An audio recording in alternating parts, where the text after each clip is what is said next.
Boa noite, está começando agora mais uma edição do seu telejornal favorito, o TJ UFSC. Hoje você acompanha comigo mais informações sobre a morte da jornalista Cristiana Lobo, o remanejamento de 9,3 bilhões de reais do Bolsa Família ao Auxílio Brasil e uma reportagem sobre a crise hídrica e a importância das fontes renováveis de energia.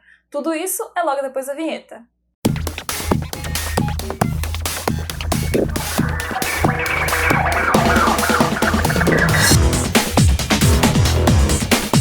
E hoje o Congresso Nacional aprovou o projeto que pretende remanejar cerca de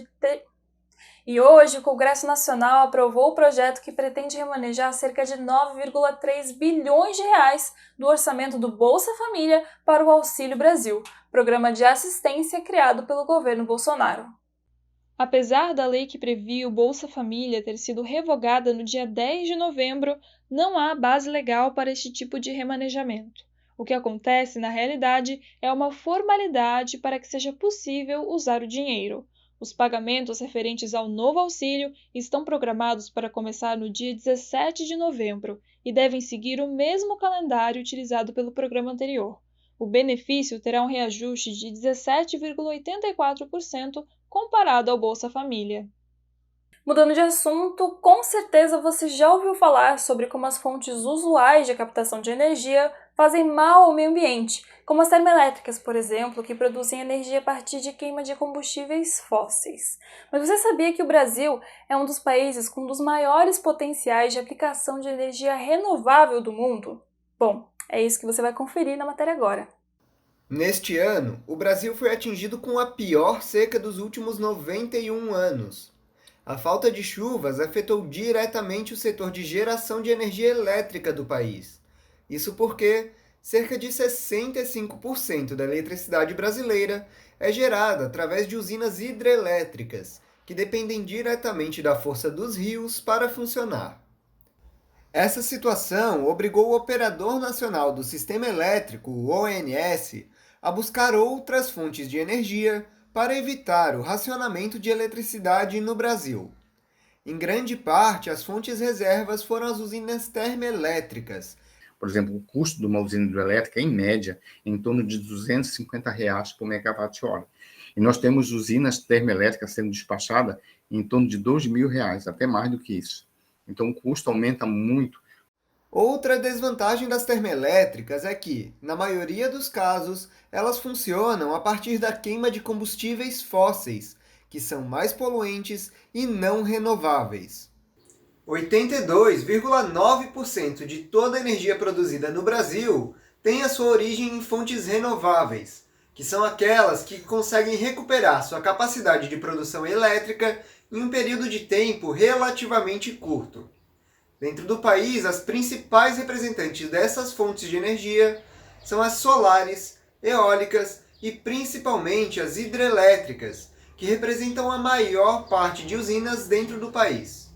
Que todas essas chamadas energias renováveis são criação das condições naturais do globo terrestre. Água, vento e insolação. Não? Quer dizer, esses recursos naturais, né, podem ser apropriados pela humanidade, né, como recursos energéticos. No Brasil, ainda há pouca variação das matrizes elétricas.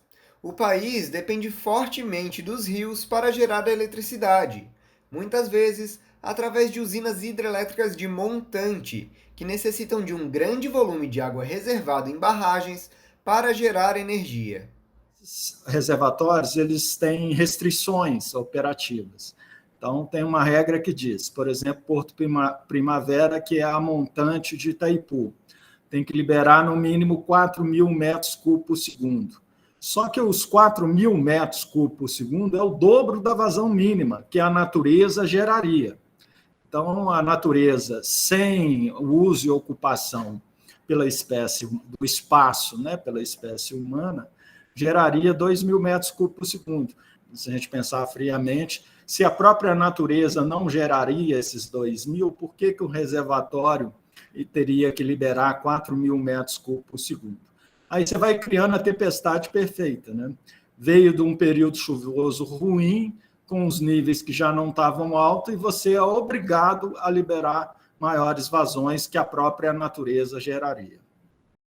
Esse tipo de limitação mostra aos especialistas que o Brasil precisa investir em uma maior variedade de suas fontes de energia renovável, o que já vem acontecendo lentamente ao longo da última década. Com a crise hídrica, esta se provou uma boa estratégia. Somente no mês de julho de 2021 foram quebrados 10 recordes seguidos de produção de energia eólica. A força dos ventos foi capaz de alimentar toda a região nordeste do país por um dia inteiro, provando que o Brasil tem um grande potencial para a geração de eletricidade a partir de usinas eólicas, principalmente na extensa região litorânea do país. Outras fontes de energia renováveis também são promissoras para a geração de eletricidade em grande escala, como as usinas de biomassa, que utilizam restos de produtos agrícolas como combustível para gerar energia elétrica. A energia solar também é outra que tem grande potencial no país. Por exemplo, o Brasil todo tem oportunidade solar, né, em toda a sua extensão. E, por exemplo, Florianópolis, que a gente fala capital do sol, né, para a geração solar é um dos piores lugares em termos de radiação solar. Mas, assim mesmo, Florianópolis é 6 vezes melhor do que o melhor lugar da Alemanha. E a Alemanha, a energia solar teve um crescimento assim, muito grande e cresceu bastante, né? Então, o Brasil tem um potencial gigantesco na área solar. E mesmo assim, o país ainda não consegue aproveitar todo o potencial existente nesses tipos de fonte de energia elétrica. Além do alto custo de instalação dessas tecnologias, ainda há necessidade de se armazenar a eletricidade gerada por essas fontes, já que a geração não é constante. Apesar de já existirem investimentos nesse sentido, ainda não são suficientes para suprir toda a demanda do país. E é preciso entender que se a humanidade quer continuar de bem com a natureza, ela precisa entender que ela precisa se submeter ao tempo da natureza e não ao tempo que exige a economia. O que eu quero dizer com isso? Todas essas energias são intermitentes. Falando agora sobre a pandemia, vamos aos dados atualizados de Covid-19 no estado. As informações são da Secretaria Estadual de Saúde. Desde o início da pandemia, foram registrados 1.223.397 casos confirmados de contágio. Do total, 1.198.539 estão recuperados e outros 5.081 são casos ativos. Foram registradas 19.777 mortes no estado.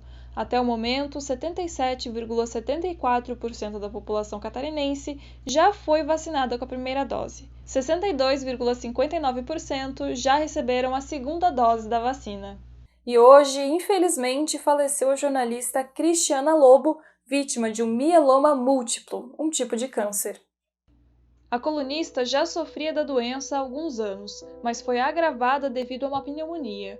Lobo estava internada no Hospital Albert Einstein, em São Paulo, e deixa marido, 2 filhos e 2 netos. Durante 30 anos, fez coberturas políticas e trabalhou em diversos jornais de grande repercussão, como o jornal O Globo, o Estado de São Paulo e no canal de televisão Globo News. E aqui, as nossas condolências à família de Cristiana Lobo, de toda a equipe do TJ UFSC. O jornal de hoje está terminando, mas amanhã voltamos com muito conteúdo para você. Até mais!